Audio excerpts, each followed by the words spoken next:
Hi there, my name is Oscar Adams and I'm thrilled to be here to tell you the incredible story of Catalina de Erauso, aka Lieutenant Nun. Her story takes place in the northern province of Spain in the year 1600. Her father, Don Miguel de Erauso, owns the convent that she's staying at because she is destined to become a nun. And she is trained by harsh elder sisters in order to be this nun. But Catalina is a different breed. She has this resistance to authority and this natural tendency to want to explore the world. But every time she does, she gets severely punished. One day, she goes to the town square with the other elder nun sisters to pick up supplies. A distraction occurs with one of the vendors trying to rip off one of the nuns for their candle order. And this gives Catalina the opportunity to travel to other vendor shops and frolic a bit. What ends up happening is in another cantina, a woman catches her drunk husband spending what little money they have on a bottle of booze. So the woman, of course, breaks the bottle over the ground, and the man gets up and begins to beat his wife. But remember, this is during a time when men were allowed to beat their wives. And so nobody is stepping in, but everybody's watching. But Catalina watches, expecting something must be done, and nothing does happen. So he continues to beat her until finally Catalina breaks. She darts for the drunk man and just hooks him right in his face. A hard punch, knocking him down. Drama occurs and constables come in. And of course, the savior of the day for Catalina is her brother, Miguel de Erauso. He comes in and he has to actually stab that man through his hand, pinning him to the table. And saves Catalina because that drunk definitely beat up Catalina after that. But the beating does not stop for Catalina after that. She is severely punished by her father and the elder sisters back at the convent later that night. She is beaten so savagely, she is whipped until her back is deformed. And it is until some time later when she finally recovers that she said, "Enough is enough."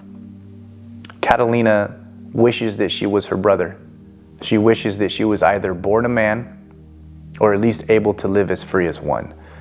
And so she decides to run away. She leaves the convent. She's crafty with her sewing kit. She takes a sewing kit and some drapes and some other material and she sews up an entire new set of clothing. It looks like it's boys' clothes. So she takes the boys' clothes, puts it on, cuts her hair off, and she looks transformed. She looks like a boy. She passes.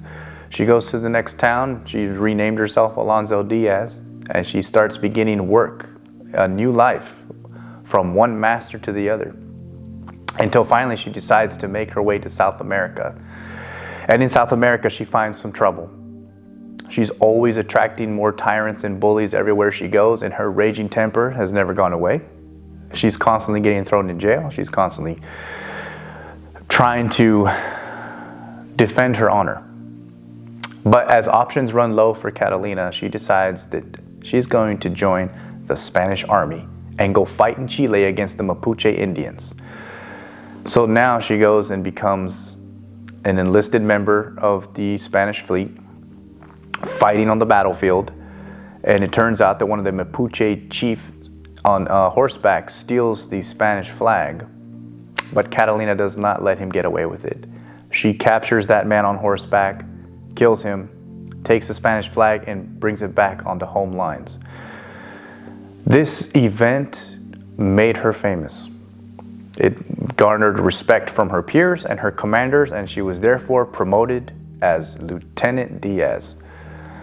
And she began a good life of drinking and gambling and having fun, womanizing, fighting, and now she's a killer. And all good things come to an end.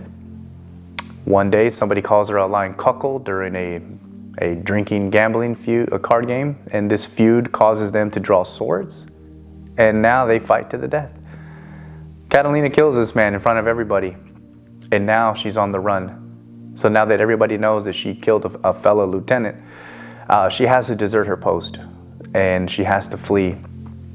And so what ends up happening is that she hides in a church. Of all places, she hides in a church.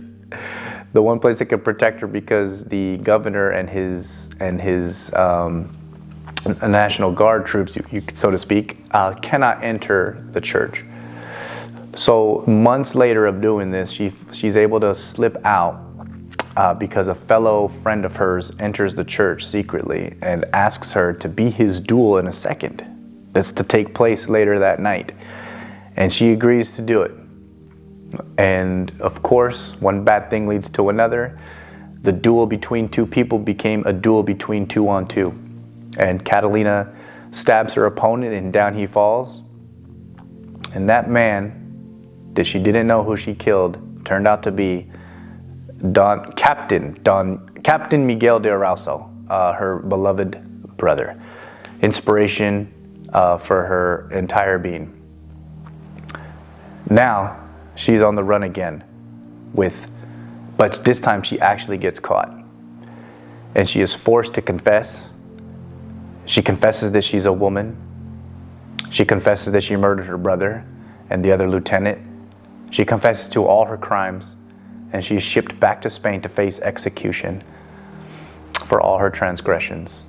And surprisingly, the church, her father, and the King of Spain work collectively together so they can grant her her freedom and success. Catalina de Erauso is allowed to wear men's clothing, and she is allowed to live and go wherever she pleases. And so she does. She goes to Mexico, buys some farmland, and lives the rest of her days in peace. This story that I just told you is a summary, but it is fully loaded with action and heart. And I really believe that this film will connect with a lot of people and the desires of what we want most in life: freedom. Thank you for listening to me about the story of Catalina de Erauso, aka Lieutenant Nun. Thank you.